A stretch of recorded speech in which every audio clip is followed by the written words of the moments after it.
অন্নপূর্ণা যোজনা নিয়ে আবার একটি নতুন বিজ্ঞপ্তি জারি করা হয়েছে রাজ্য সরকারের তরফ থেকে। অন্নপূর্ণায় যারা অনলাইনে আবেদন করেছিলেন এবং এখনও পর্যন্ত টাকা পাননি, বাতিল কেন হলো আপনার আবেদনে এবং বাড়ি বাড়ি গিয়ে খতিয়ে দেখবেন সরকারি কর্মীরা, আশ্বাস দিলেন মন্ত্রী মালতী রাভা। অনেক স্ক্রিনে আপনারা দেখতেই পাচ্ছেন যাদের এরকম সমস্যা হয়েছে বা ফর্ম বাতিল হয়ে গেছে বা যাদের অনলাইনে স্ট্যাটাস চেক করতে গিয়ে দেখা যায় যে ইনকোয়ারি লেখা উঠছে তাদের জন্যই কিন্তু এই বিশেষ ঘোষণা রাজ্য সরকারের তরফ থেকে।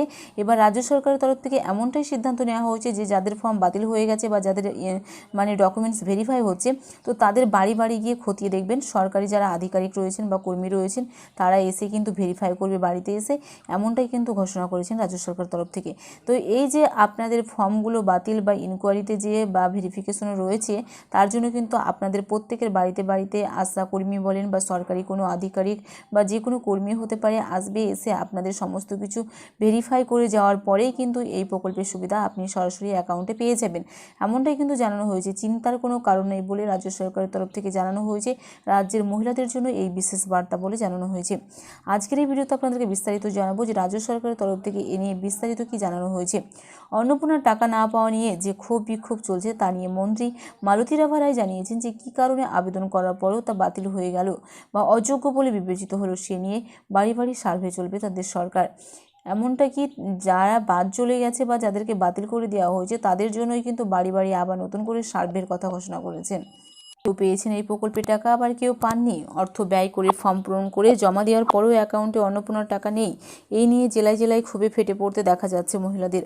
কোচবিহার জেলার মেখলিগঞ্জ পুরভবনে গিয়ে পুরপ্রধানকে ডিম পর্যন্ত ছুঁড়ে রোষ মিটিয়েছেন মহিলা নাগরিকরা। সেই কোচবিহারেই মেখলিগঞ্জের বিধায়ক তথা রাজ্যের মন্ত্রী মালতী রাভা রায় জানালেন যে মহিলাদের অন্নপূর্ণা যোজনার আবেদন বাতিল হয়েছে, তাদের প্রত্যেকের বাড়ি বাড়ি গিয়ে সমীক্ষা হবে, কী কারণে তারা অন্নপূর্ণা 3,000 টাকা পাননি তা দেখা হবে। প্রকৃত উপভোক্তাদের কাউকে বঞ্চিত হতে দেবেন না তারা। বিধানসভা নির্বাচনী প্রতিশ্রুতি অনুযায়ী ক্ষমতায় এসে তৃণমূল সরকারের লক্ষ্মীর ভাণ্ডারের বদলে অন্নপূর্ণা যোজনা চালু করেছে এই বিজেপি সরকার। গত মাস 1 জুলাই 1 কোটির বেশি ব্যাংক অ্যাকাউন্টে 3,000 টাকা ট্রান্সফার করেছে বর্তমান মুখ্যমন্ত্রী শুভেন্দু অধিকারী। সেই দিনই নেতাজি ইন্ডোর স্টেডিয়ামে এসে এই প্রকল্পের নিয়ে রাজ্যের নারী ও শিশু কল্যাণ সমাজ কল্যাণ দপ্তরের স্বাধীন দায়িত্বপ্রাপ্ত মন্ত্রী মালতী জানিয়েছেন, স্থায়ী ও নিয়মিত সরকারি আধিকার রয়েছেন। সেদিনই নেতাজি ইন্ডোর স্টেডিয়ামে তিনি একথা জানিয়েছেন।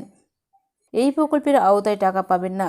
তাছাড়া কারা টাকা পাবেন কারা পাবেন না তা নিয়ে মন্ত্রী জানিয়েছেন যে যাদের সমস্ত নথিপত্র সঠিক রয়েছে বা আবেদন যাচাইয়ে কোনো অসঙ্গতি ধরা পড়েনি, তাদের কোনো চিন্তার কারণ নেই। যোগ্য আবেদনকারীর অ্যাকাউন্টে অন্নপূর্ণার টাকা নিয়মিত পৌঁছে যাবে বলে তিনি বলেছিলেন।